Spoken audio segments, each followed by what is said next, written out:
Today on Studio 18 Live, presented by Old Venice Pizza Company, Athletics Director Ross Bjork sits down with Senior Associate Athletics Director Michael Thompson to discuss the Egg Bowl, Grove and Give, recycling, SEC Nation, and the Grove this Saturday. We will also take a look at what's happening on campus this week. As always, we will take your questions for Ross, so be sure and get them in using hashtag AskRoss or by emailing us at studio18@olemiss.edu. Now, from Studio 18, here is Senior Associate Athletics Director Michael Thompson and Ole Miss Athletics Director Ross Bjork.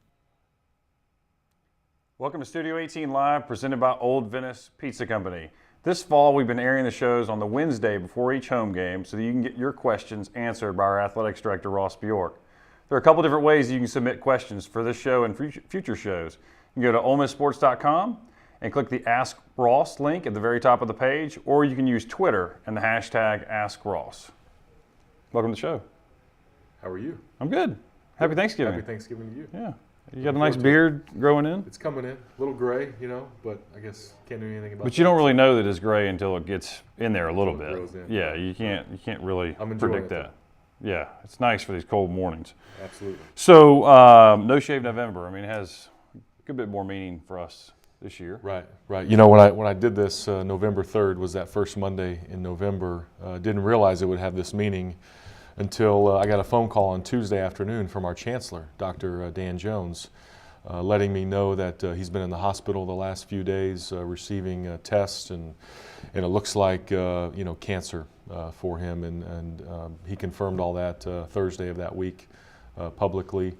So yeah, it does have special meaning, no question about it, because our leader is suffering right now, but there's a lot of hope. There's a lot of really, I think, treatment and care that he's receiving at the University Medical Center. And right now, it's all treatable, and he's on the right path. It's going to be long and hard, but we know that he can get through this with a lot of support. So we started no-shave.org,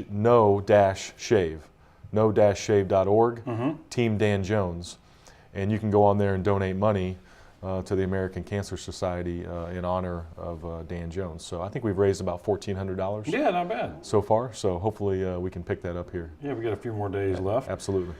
So Saturday, senior day for Ole Miss football. Right. This is your third season, kind of coming to an end. So you've gotten to know some of these guys really, really well. Do you have any good stories or any great memories you're going to hold? I think the neat thing about what we do is to be around these young people. We call them kids. But they're really, young adults, if you will. And, just last night at the Reb Talk show, I was there. They had me on at the end of the show, and I sat down with Cody Pruitt and Will Denny, for 20 minutes. And we're talking about the game. We're talking about, their careers. And, Will Denny was nervous about going on the radio show. And so we were talking about speaking. And, so just the interaction that you have, again, with these young people, means so much. It really validates what we do. Probably, I hate to single out one person in that group, but DT. DT has meant so much. He's really been an emotional leader. He's been a leader on the field. He's battled injury, but he's now received his master's. He's earned his master's. He's working on his PhD. If you look up student athlete, in the dictionary, DT Shackelford. And so, I think of this group as laying the foundation, and really DT, being the leader of that group. So we're going to miss all these guys, but they're always welcome back, as all of our former athletes are. And we're going to have a lot of, great memories celebrating them on Saturday. Yep. The 24-minute mark on the clock. 24-minute mark on Saturday? Yeah, is when we'll start. Have senior day. That's right. Good. So yesterday, we sent out our last three things video of the year. Went by fast. Yes, it did. It went by very, very fast. So let's talk through those three things. The first one was the Grove and Give initiative from the Food Bank. Tell us a little about that. That started from an alumnus. Markiva Morgan reached out to us and said that he was participating in helping replenish the Food Bank.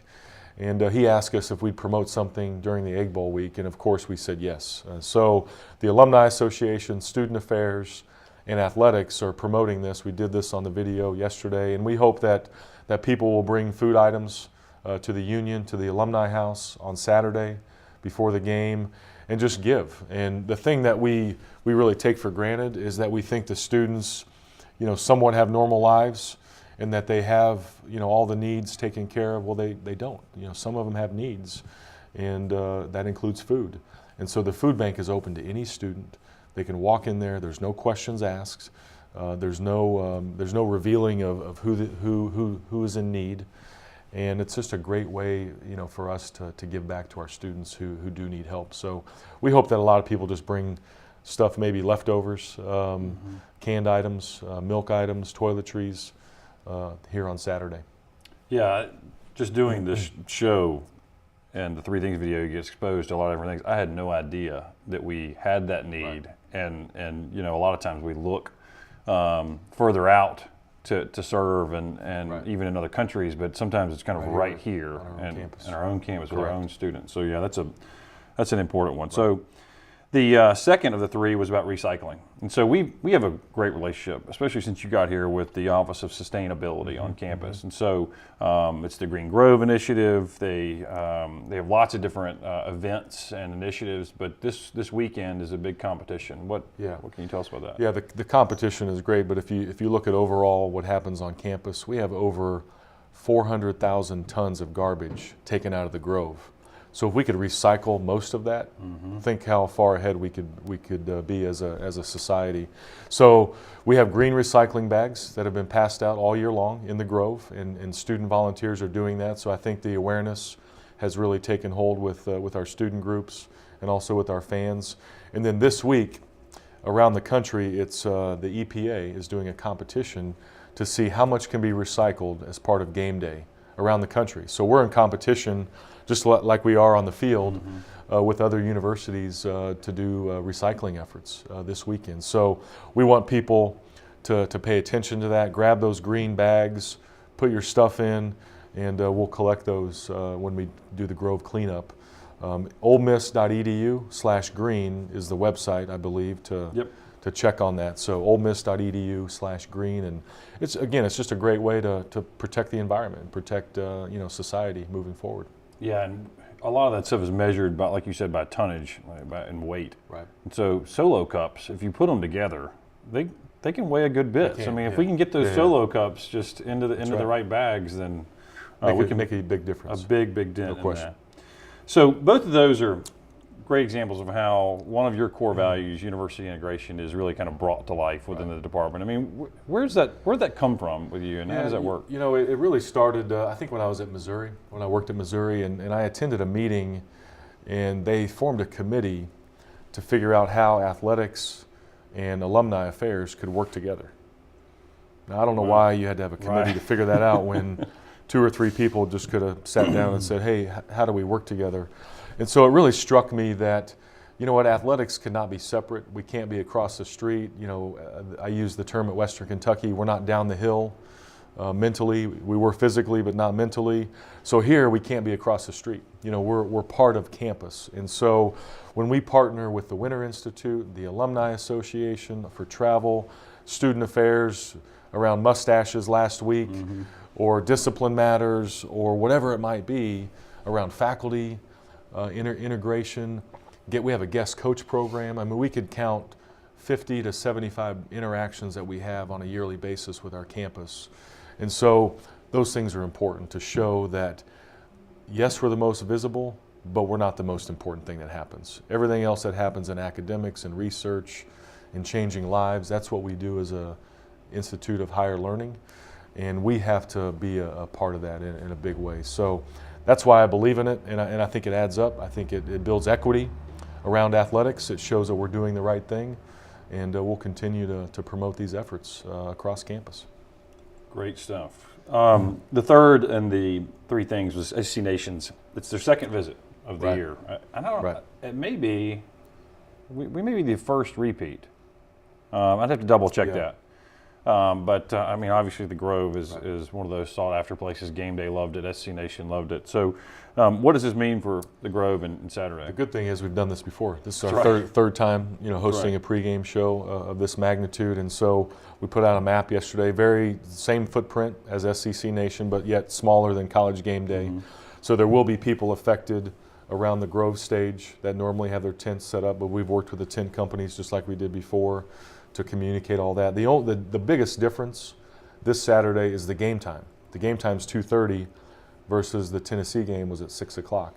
And so people will have a shortened window, and so it may disrupt their routine a little bit more. But we also know that because of Thanksgiving, that the Grove is a little less crowded because people have a Thanksgiving routine that they come in for, and they just go right to the game. And so we also know that that's a little bit of a change for this game. So we'll communicate. We did that yesterday through the email. We'll continue to work with people. They come in on Thursday and set up. And by Friday, when the Grove opens at 9 a.m., the stage will be set up, all the footprint will be set up, and it'll be well communicated before game day. So we can't really have the show without talking about sportsmanship. Yeah. We've been talking about it the last 3 or 4 shows. So with any in-state rivalry, I mean this topic probably comes more magnified than it already is. I mean, what do you want to tell Rebel Nation about that? The thing that I've seen this year is we've seen an increase in, I guess, what I'd call unique stories, things that you would not believe are taking place inside our stadium, inside our premium seating areas. And these are not visiting fan stories. These are our fans and other fans interacting in a not a positive manner. That's not becoming of who we are. So we're hearing more of that. And I think the simple message is the golden rule. Yeah. How would you treat people in your home? How would you treat people if you walked into their home? And I think we have to remember that do we want to beat Mississippi State? Heck yeah, between the lines. But in the stands, in the parking lots, in the Grove, welcome to Ole Miss. We're glad that you're here. Why not? Why not have that attitude?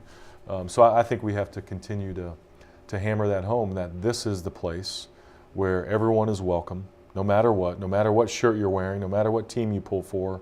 And then during the game, cheer for your team. Sure. Don't antagonize the other fans. Cheer for your team. And we'll continue to get that message out there. And I think that's how it has to be. So we had a bunch of questions come in. Now they were all the same. They were all the same. So we're not even going to attribute this to okay. anybody. Yeah. So, but I think some people are unclear on the rule itself about whether cowbells can travel and exactly how that works. So, are cowbells allowed in Vaught Hemingway Stadium? So the rule is the only place that artificial noisemakers are allowed in the SEC is at Mississippi State. They're the only ones that have an exception, to the rule. In their stadium. In their stadium. Only in their stadium. And only in football, obviously. And only in football. So cowbells are not allowed in any other stadium in the SEC except Mississippi State. So they're not allowed this Saturday. If somebody sees somebody with a cowbell, the best thing to do is text 69050. 6905. I want to make sure I get that right. Yep. 69050 with REBS, R-E-B-S. If they text that, we can get that to security. We need to know the section. We need to know the location. Yep. And we can come. But we'll have people at the gates checking. We'll have security layers throughout the stadium. And if we see or hear a cowbell, then we have to remove it because they're not allowed as part of SEC policy. Well, you answered the second one. So what should a fan do if they see someone in the stadium? So text, text REBS plus the, just say cowbell in section whatever, row, whatever. We also know what fans should not do, and that's to try to address it by themselves. That's right. Because that's where we create an issue and a scene. Just get security. If you see a security, grab them and ask them to come over. Otherwise, text that 69050. Great point. Thanks for being here. Absolutely. Stick around, everybody, for a quick update on what's happening this week, and we'll see you next month on Studio 18 Live, presented by Old Venice Pizza Company. This week on campus. Tonight, Coach McRoberts and your Ole Miss volleyball team host Georgia. The match is slated for 6 p.m. Then the team is back in action Friday afternoon to wrap up regular season play. Match is scheduled for 4 p.m., and it's our annual Black Friday game. It's also senior night. On Saturday, the 84th Egg Bowl and the 111th all-time matchup between your Ole Miss Rebel football team and the MSU Bulldogs kicks off at 2:30 on CBS. Tickets are sold out for the game. To get tickets, visit Ole Miss partner vividseats.com. Next week, make plans to be at the Tad Pad for a double SEC Big 12 basketball showdown. First, Andy Kennedy and his men's hoops team host TCU Thursday night at 8 p.m. Then next Sunday, Matt Insel and the women's team host Baylor. That game is scheduled for 2 p.m. For a complete rundown of all the things happening in Ole Miss athletics this week, visit OleMissSports.com.